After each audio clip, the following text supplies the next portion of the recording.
Is anyone there? There's such good camouflage, is there? Yes, it's me. Surprise, you couldn't tell. So good camouflage. I'm an idiot. I love life. Okay, I want to talk about burnout, a very fun and happy topic here. Uh, I've had interesting experiences with burnout. Never myself. I have too much ADHD. If I am not happy in a situation, I take a trip usually within a few days or make some moves and all that. But it's something I've come across a lot in my personal life and in my professional life. Almost always in my professional life, it's meeting with people after their burnout, unfortunately, who contact me and, they're an ENFP and they made these mistakes I'll tell you about. And then afterwards, are starting to recover from burnout and then trying to figure out kind of the next step in their life. So I am not an expert on burnout, mental health practitioner, and all that stuff. That might not be a bad thing as well. The other day I was reading about the guy who, boomed at the former president guy, and both his parents were licensed mental health therapists or counselors. So sometimes people ask, about my credentials, and I actually have a psychology degree from the top psychology department in Canada, and a bunch of coaching training and all these things as well. So I actually have a lot of qualifications, but I always kind of laugh about that. It's like, is it always better?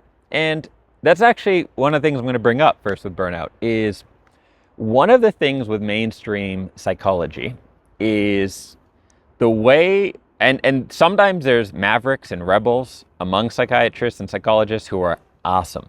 But in North America, the general setup of psychology is to treat people so they can function within society. So, for example, in the DSM, which has so many issues in and of itself, for example, well, I'm not going to go on a whole DSM rant here. That might be another video, but has a lot of issues with how it's basically obsessed with labeling everything rather than looking at what's actually behind it. And the core issue is, in order to be diagnosed with something, aside from having the traits of it, it also has to stop you from functioning well within society, basically keeping a job, paying the bills, et cetera, et cetera. And that's a huge part of how psychiatrists, psychologists, et cetera, are trained. It's not, let's move people to be the most fulfilled, best, positive selves they can be. It's, let's make sure they can get back in the game, You got an injury, put some ice on it, get back on the field sort of approach to things. That can lead to a lot of issues people end up having because they don't change the fundamental issue that is causing the problem. Now with burnout, what I have found it to be with people is spending a majority of your time doing a thing that is not in your natural strength. So as an ENFP and INFPs, if you're here, is our natural strengths tie a lot to creativity, to novelty. With ENFPs, it definitely ties in with meeting people and positive social interactions. So you have these cases where an ENFP will get a job as a financial analyst or head of construction or something that's kind of logical, maybe involves a lot of confrontation. It's a lot of work in their extroverted thinking, right?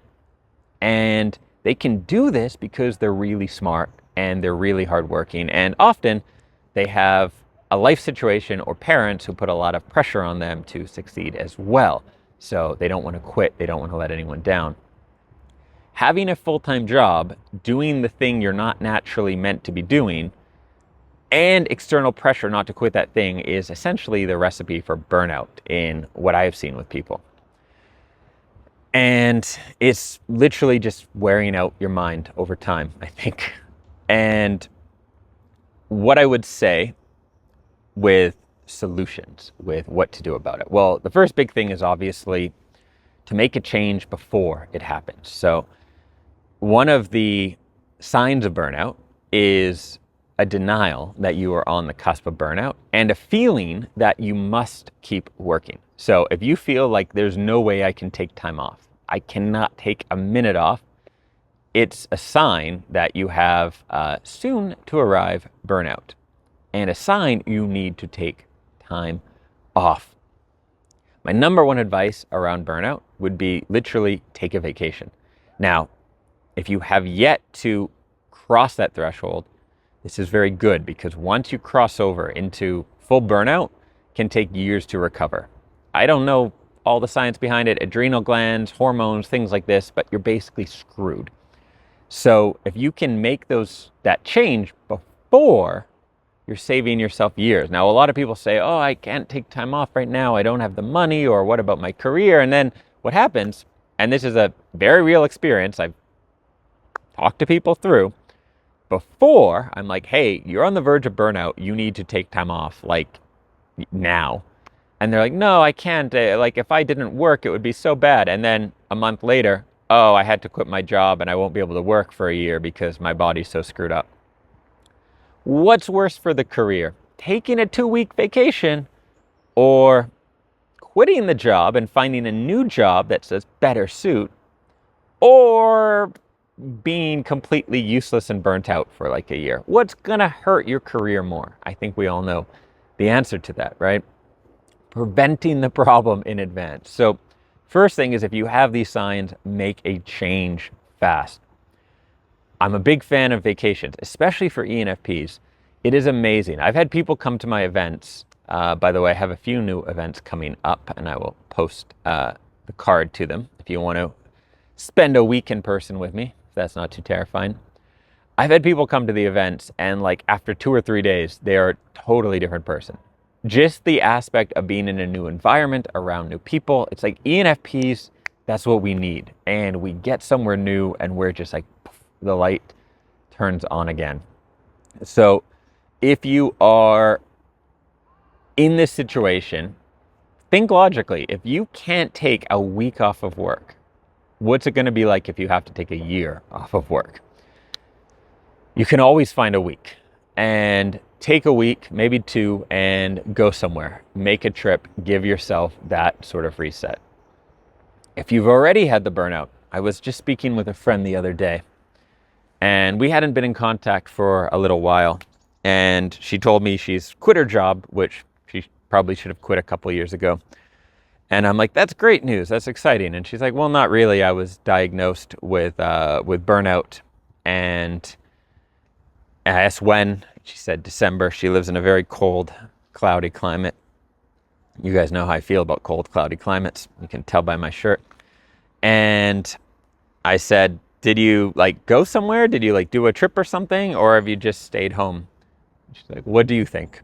And the thing with this, it's so crazy to me, because I see this all the time too when someone like quits their job, is at first they're conservative with money. So they're like, I've quit my job. I don't want to spend money. But then the progress they could have, the changes they could make, get massively delayed. Like if you make a big life change, like quit your job, what you want to be doing, I think, is take the first, like that money you do have, the severance, whatever, you want to reinvest that to getting back on track as soon as possible. Take a trip right away. Like give yourself that quick reset. You'll be amazed at how much a change of environment, even for a long weekend, but screw that, like do a couple weeks or a month, can be to reset you and get you back to how you want to feel. Could also take the money and make some, after the trip, after you've got that reset, make some investments in something, whatever it is that's going to help push you forward. The last thing to do, and this ties in with avoiding burnout and with making a career change, the last thing I would ever say to do is to ride it out. So you quit your job and then you just like stay at home in the same environment. I can almost guarantee, because I've seen this with so many people, that you'll end up back at a similar job 6 to 12 months later, and really nothing will have changed in your life, except you have way less savings and you feel bad about yourself for having quit and wasted that time and not done anything about it. So, having seen this with many people, what I would say is, if you are going to quit, or you have just quit, take a trip and do something. Consider any big changes you want to make. Maybe you do want to change apartments or make some changes.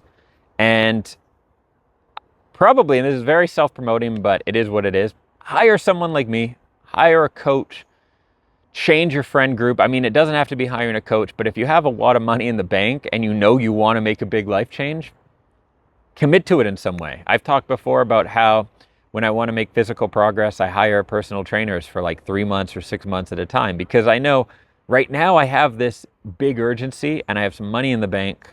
It might be different in a month or two. So I'm going to hire this person, prepay, and hold myself to it.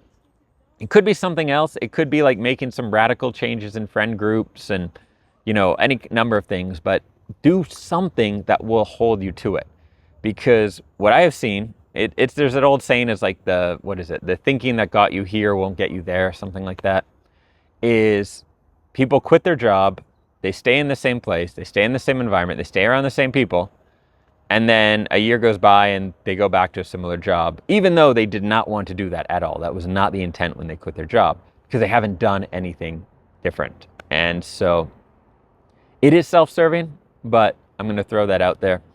Hiring someone like me or me, where I can help speed things up and actually ensure you make the use of that time. I mean, if you've quit your job mid-career, like you're in your 30s or 40s and you've decided to quit and take a year out, that's a big loss financially and possibly in terms of your career ladder. I think it's a great decision, but there's a sacrifice to having that time off. So you want to make the most of it.